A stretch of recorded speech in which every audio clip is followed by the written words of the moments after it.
भाई लोग, कई बार मार्केट में ऐसा होता है कि दूसरी खबर जो कि हमारी मार्केट की होती भी नहीं है, कोई दूसरी खबर एक ऐसे चेन ऑफ इवेंट्स को स्टार्ट करती है जो इवेंचुअली धीरे धीरे बढ़ते बढ़ते हमारी मार्केट तक आता है और इवेंचुअली पूरी दुनिया की ग्लोबल मार्केट को अफेक्ट करता है। तो आज मैं आपको एक ऐसी ही न्यूज़ अपकमिंग इवेंट के बारे में बताने वाला हूँ जो आप लोगों को जानना ही चाहिए। अब अगेन मैं बोलूँगा कि मुझे पता है बहुत से लोग इस वीडियो को देखेंगे ही नहीं, मिस भी कर देंगे थंबनेल वंबनेल देख के, क्योंकि यहाँ पर कुछ भी इसमें इंटरेस्टिंग नहीं लगेगा। पर अगर डीप डाउन देखें तो यही सब चीज़ें हैं जो एक्सपीरियंस ट्रेडर्स को, जो न्यूबीज़ होते हैं, उनसे अलग करती है। क्योंकि एक्सपीरियंस ट्रेडर्स जो हैं वो हर चीज़ का ध्यान रखते हैं, हर न्यूज़ का ध्यान रखें कौन सी न्यूज़ कहाँ से अफेक्ट कर सकती है। तो गाइस, मैं आप लोगों को वही चीज़ समझाने वाला हूँ, कौन सी एक ऐसा चीज़ है जो आपको ध्यान में रखनी चाहिए। बिटकॉइन के लिए भी हो सकती है, अब कैसे हो सकती है वो सब मैं आपको बताऊँगा। उससे पहले आप टेलीग्राम से जुड़ जाओ, डिस्क्रिप्शन में आपको लिंक है। इस चैनल पर बहुत ही इन्फॉर्मेशनल कंटेंट मिलता है और ऑन चेन फंडामेंटल एनालिसिस करते हैं हम लोग। तो गाइज, आपको सारी लिंक्स जो हैं डिस्क्रिप्शन में मिल जाएंगी। फिलहाल के लिए आप देखोगे बिटकॉइन का जो पंप था वो एक फेक आउट था। मेरे को लग ही रहा था, साफ लग रहा था। कल परसों से मैं आपको वार्निंग दे रहा हूँ, कल परसों के 6-7 दिन हो गए, अब तो कई बार वार्निंग दे रहा हूँ। तो मैं आपको बता रहा हूँ कि एक चीज़ जो है, एक रिटेस्ट बनता है तो आपको अपने क्रिप्टो को होल्ड करना है या फिर स्टॉप लॉस लगाना है। अब बात करते हैं क्या हुआ है, मेन कौन सी न्यूज़ है। सबसे पहले एक कंपनी है चाइना की, एवरग्रांडे, ठीक। अब इनको कैसे प्रोनाउंस करते हैं आई डोंट नो, बट एवरग्रांड मैं इसको अभी बोल रहा हूँ। और ये चाइना की सेकेंड लार्जेस्ट प्रॉपर्टी डेवलपर है बाय सेल्स, ठीक। तो इसकी सेल्स जो होती हैं वो सेकेंड लार्जेस्ट हैं चाइना में, और 122nd largest group in the world by revenue है। रेवेन्यू के बारे ऑब्वियसली बात है, जो शुरुआत में है वो आपके फाइनेंशियल जितने भी इंस्टीट्यूशन है वो है।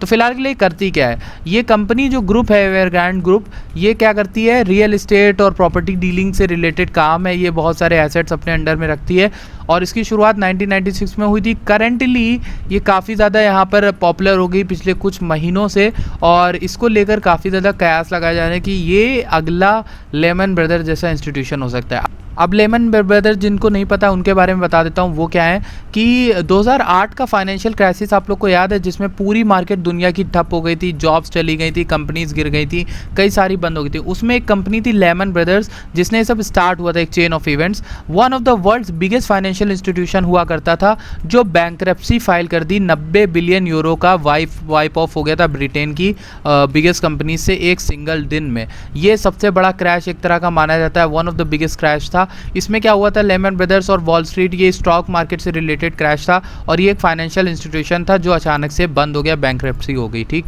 तो इसी तरह का एक इंस्टीट्यूशन एवरग्रांड है। अब लेमन ब्रदर जैसा जो इवेंट था, उसने क्या किया था, एक चेन ऑफ इवेंट्स को बढ़ाया था, जिसकी वजह से मार्केट से ऐसा सेलिंग पैनिक क्रिएट हुआ कि धीरे धीरे वो फैलता गया। गोल्ड के प्राइसेस गिरे, फिर सिल्वर के गिरे, फिर धीरे सारे स्टेट्स के, रियल एस्टेट्स के गिरे, और गिरते गए। ऐसा करके प्राइसेस इतने ज़्यादा गिरे कि पूरी मार्केट दुनिया भर की अफेक्ट हो गई और गिर गई। तो ये फैलता चला जाता है, ठीक है। तो यही मुझे आपको बताना है। आपको कोरोना फेज तो याद होगा पिछले साल का, कोविड फेज के दौरान अगर आपको पता हो, कोरोना फेज के दौरान भी एक ब्लैक स्वान इवेंट था। अचानक से पूरी मार्केट में, जैसे स्टॉक मार्केट, अब आप ध्यान दोगे कि बिटकॉइन का क्या लेना देना है कोविड से, लेकिन फिर भी जब कोविड फैला था तो स्टॉक मार्केट गिरी थी, और स्टॉक मार्केट के गिरने के बाद ही आप देखोगे कि बिटकॉइन भी काफ़ी गिरा हुआ था, ठीक। तो बिटकॉइन का गिरना तो यहाँ पर एकदम बिल्कुल ही बेबुनियाद था, लेकिन फिर भी बिटकॉइन बहुत इफेक्ट हुआ था। अब यही तो एक चीज़ बताता है कि बिटकॉइन अभी भी फ्री मार्केट से नहीं हुआ, फ्री मार्केट नहीं बना हुआ है अपनी। ये इफेक्ट होता है अगर दुनिया भर की मार्केट्स में कोई और हरकत होती है, बड़ी हरकत होती है। तो इससे ये पता चलता है कि अगर दुनिया की दूसरी मार्केट्स में एक बड़ा क्रैश आ सकता है तो इसमें भी क्रैश आ सकता है। अब मैं आपको बताता हूँ हुआ क्या है। एवरग्रांड ग्रुप जो है वो एक डेप्ट में चल रहा है पिछले कुछ महीने से, और कितने की डेप्ट है, वो है 305 बिलियन डॉलर की डेप्ट है, जो उनको देनी है लेंडर्स को, सप्लायर्स को और इन्वेस्टर्स को, ड्यू टू कैश क्रंच। मतलब इनका चल नहीं रहा है कंपनी, कुल मिला के इनकी लायबिलिटी बढ़ी हुई है, और ये टोटली 2% चाइना के पूरे जीडीपी का बनाता है। ये कंपनी इतनी बड़ी है, 1300 प्रोजेक्ट हैं, 280 सिटीज़ में काम करती है, और काफ़ी बड़ी कंपनी है ये, ठीक। और इसमें आप देखोगे कि इनके कस्टमर कितने, 1.5 मिलियन कस्टमर्स थे, और काफ़ी एम्प्लॉय रिसेंट में निकाले गए हैं, बाहर गए। China pumps $14 billion in cash into market and Evergrande crisis. अब चाइना, देखने वाली बात ये होगी क्या चाइना की जो गवर्नमेंट है वो बीच में इसमें उतरती है और कैश फ्लो इंजेक्ट करती है ताकि यहाँ पर लोगों को वहाँ पर मतलब हेल्प मिल जाए एवरग्रांड की जो स्क्वीज़ हुआ है उसकी वजह से।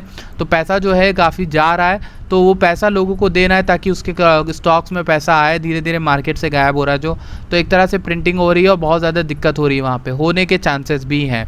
करेंटली चाइना की इकोनॉमी जो है वो बहुत ही स्लो ग्रो कर रही थी और धीरे धीरे ये क्राइसिस भी आने वाला है, इसको देखकर भी कई लगाए जा रहे हैं कयास। अब मैं आपको एक मेन चीज़ बताता हूँ, कहने का मतलब क्या है। अगले हफ्ते यानी कि 21 से 23 तारीख के बीच में इससे बोला गया है कि जो $305 बिलियन का लोन है या फिर आप कह सकते हो जो कैश फ्लो है इंटरेस्ट, वो इसको यहाँ पर रीपे करना है या फिर आप कह सकते हो पूरा सेटलमेंट करना है, जिसको लेकर अगर ये सेटलमेंट नहीं कर पाया तो उसके बाद जो है काफ़ी ज़्यादा क्राइसिस आने के चांसेस हैं।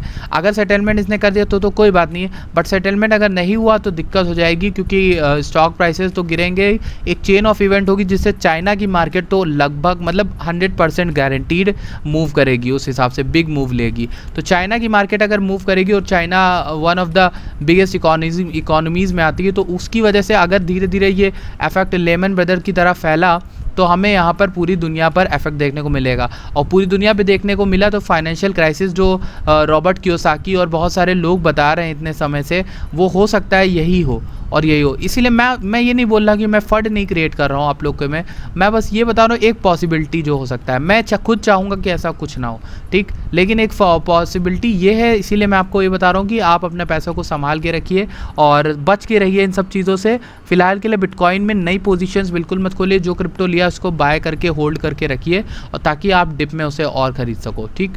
तो डिप आपको मिल सकती है, लेकिन अगर ये डिप नहीं मिलती तो भी अच्छी बात है। अगर ये चाइना की जो क्राइसिस है ये चाइना तक ही रहती और बाहर नहीं फैलती तो भी अच्छी बात है, ये स्टॉक मार्केट तक ही रहती है तो भी अच्छी बात है। और दूसरी चीज़ ये है कि बिटकॉइन में अगर नहीं आती है तो हमारे लिए काफ़ी एक खुशखबरी होगी और बिटकॉइन का जो मूवमेंट है वो ऊपर की ओर जाएगा। ये एक ऐसी न्यूज़ है जिसके चक्कर में मैं थोड़ा बहुत बियरिश हुआ था काफ़ी दिनों से। बहुत से लोग पूछ रहे थे ऐसा क्या बेसिस है, तो ये बेसिस है, इसको मैं समझा नहीं पा रहा था बहुत दिनों से। तो देखना ये 21 से 23 तारीख के बीच में ये डेप्ट क्या पूरा होता है या फिर चाइना की गवर्नमेंट को बीच में उतरना ही पड़ेगा। तो ये चीज़ मैं आपको बता रहा हूँ। जो कोविड के दौरान भी क्रैश ऐसे ही आया था, पूरी मार्केट से जो फाइनेंशियल वो गायब हुई थी, उसके बाद ये वाली मार्केट्स भी गायब हुई थी। बिटकॉइन की मार्केट में भी बहुत बड़ा क्रैश देखने को मिला था। आप देखोगे ये फरवरी से मार्च तक का क्रैश है। तो गाइज़ ये मेरे वीडियो थी, आई होप आपको कुछ नॉलेजफुल जानने को मिला होगा। अगर मिला तो प्लीज़ वीडियो लाइक करिएगा, चैनल को सब्सक्राइब करिएगा। मिलते हैं आपसे नेक्स्ट वीडियो में।